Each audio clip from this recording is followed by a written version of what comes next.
Hey everyone, this is Devin Moreno and welcome to the Baltimore Investors channel. And today I wanted to go ahead into a video of how much should you expect to make on your rental properties if you are a new investor here in Baltimore City.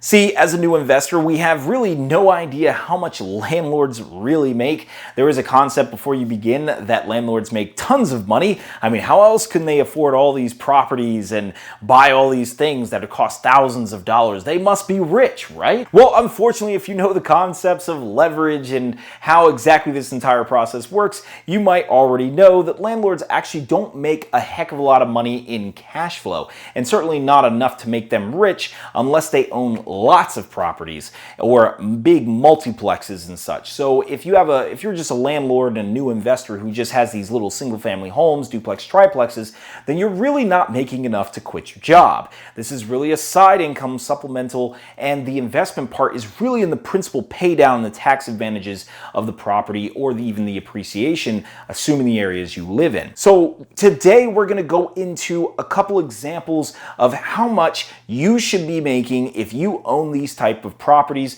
So hopefully you find this very educational. Leave a like and definitely subscribe to the channel if you like this type of information, because I'm going to give you many more examples in videos to come. Before we get into our examples, I wanted to go into how much is the average. You know, like if you asked a whole bunch of investors how much you should be making per door, which is often how it's referred to, how much should you expect? So you have to first, before we can get to that number of how much cash flow you should expect, you should understand it is not your net operating income that they are often referring to with cash flow. Net operating income is simply your rent and then minus your mortgage, and then that's how much money you make. So that's your profit, right? Well, no, this is a business, so you should allocate certain amounts of money for turnovers, maintenance, and also your vacancies and any other little things that happen to come across as far as owning a house. So what we're talking about here is maintenance as far as not just the little things, but also your CapEx expenditures. CapEx is your roofing. You're going to have a water heater break. You're going to have furnaces go out and you will need to replace them. They all have lifespans. So what people do is often allocate a certain amount of money off to the side. And even if you didn't spend any money on maintenance that month, you should assume that that money is eventually going to go away because you are going to have a major expenditure down the road that you will have no choice but to fix. Another reality is vacancies and turnover. You will have to put a little bit of money aside. Oftentimes people say 5% of the rent amounts. This is really because once you turn over, you will have to do re-let inspections, re-rental inspections, do the painting and fix everything that happened in the house. And then of course the time it takes to find a new tenant and actually put them in before they start paying rent. So when you ask investors how much money cash flow wise should you expect per door, keep in mind that it is rent minus the vacancy allocation, minus the maintenance allocation, minus the mortgage, and minus the turnover allocation, and then that is how much profit, and that number often comes up to about $300 per door. And by per door, they mean if you have a single family home, it's $300, if it's a duplex, it's $600, if it's a triplex, $900, and so forth. So that is the average amount of money you should expect here in Baltimore City as far as per door. So if you're above that number, then you're doing very well, and if you're below that number, then you're not doing so hot. So let's go into a couple examples. And the first one I want to touch on is my duplex. This is obviously 2 doors, and this is in a kind of lower end area of Baltimore City. This is not your Fells Point, Fed Hill. This is kind of in your, regular sort of class environment. This is not something with lots of shopping or a hotspot sort of area. So with my duplex, I have one apartment generating basically $900 in rent and another one $800 in rent for a total of $1,700 in rent. Now, this compared to my mortgage of $675 is what the first thing that'll come off of it. Now, this is a property that's $115,000 in value. I did do the burst strategy, so I've maxed it out to 70% of the loan being of the value of the house being in a loan. So that came up to $675. So that should kind of give you some figures to work with on a lot of these lower end properties in Baltimore City. Like I said, $115,000 in the case of this duplex. So next, we're going to slash right off the top maintenance allocations, $100 a month. I set aside $100 a month for maintenance, and even if I don't have any maintenance that month, I know that cost is going to come up. So it's not money that I effectively earned. The next thing I take away is turnover costs, another $100 for that.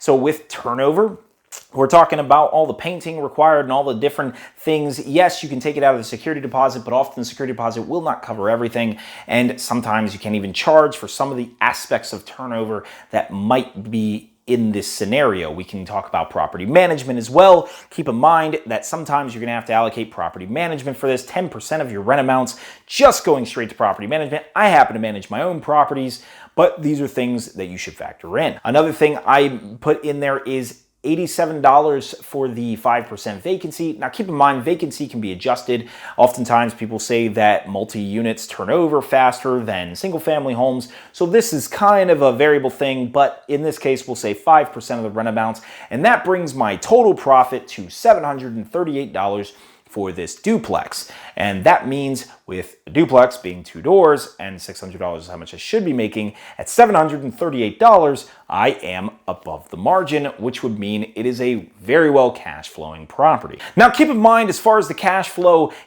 isn't everything. You still have return on investment. You have to make sure that you're getting all the money out of it that you put into it. So it's not as simple as, oh, how much money am I making every month? It's no, at the end of getting your money back, how much money am I making every month? You need to make sure that your returns are actually pretty good. Now on this property, I did use the burst strategy and I managed to renovate it with costs that were, pretty much manageable. I didn't do so hot on a lot of the budgeting for it. I obviously was a new investor. I'd say my returns on this property are about 25%.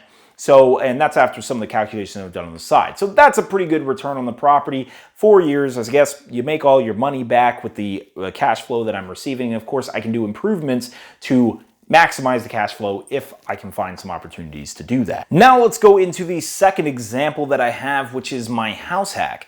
So a house hack is a house that you use a primary residency loan in order to purchase, and then you live in either one room or one unit of the property, and you rent out the other rooms or other units of the property.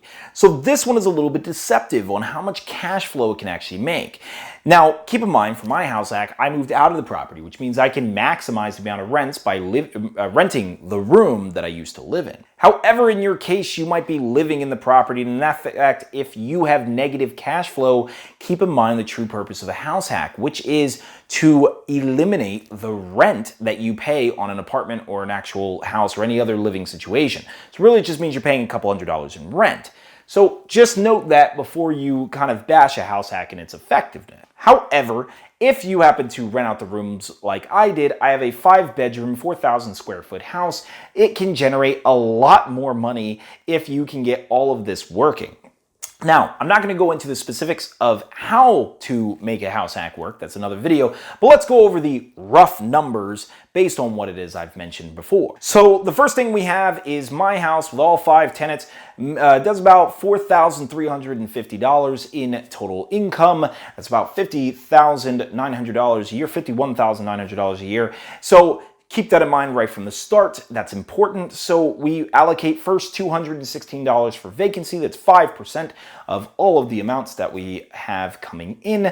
That's because essentially when these rooms do go vacant, it is a large percentage of the rent that goes missing, even though it is divided into 5 parts.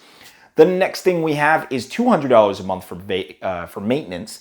And the reason why a little bit more is because the house is larger and the parts are more expensive, of higher quality. So there is a larger allocation done for that. Then we have $400 in utilities. I do pay for utilities in this house, so you should factor that in with your own estimation as well. In most house hacks, you will be paying for the utilities, so that's something you're gonna have to factor out. I managed to make my house energy efficient, which allows me to not pay as much as some houses of this size would pay, but Just keep in mind that for your own estimation as well. So lastly, we get into $92 for the internet, and then a couple other various costs for like turnovers and such, and essentially the amount of cash flow I'm pulling in is $583 a month. Now, you might be saying to yourself, well, that's one door, so that's above $300, but technically this is still 5 tenants we're talking about, so it's not great cash flow with the amount of management that gets involved with this side of house.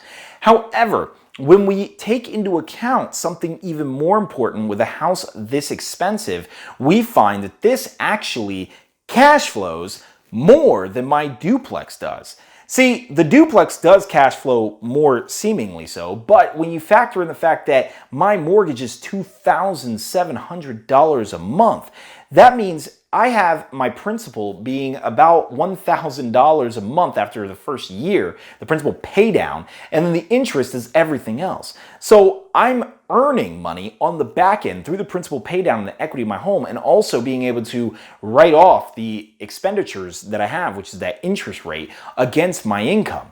That means this house performs actually far better than my duplex does because it's such a less expensive property. So you have to keep that in mind when you make a lot of your estimations. What is your principal pay down? What is your tax advantages of the house? Sometimes it's not all about cash flow. So you're gonna have to keep in those other metrics into account.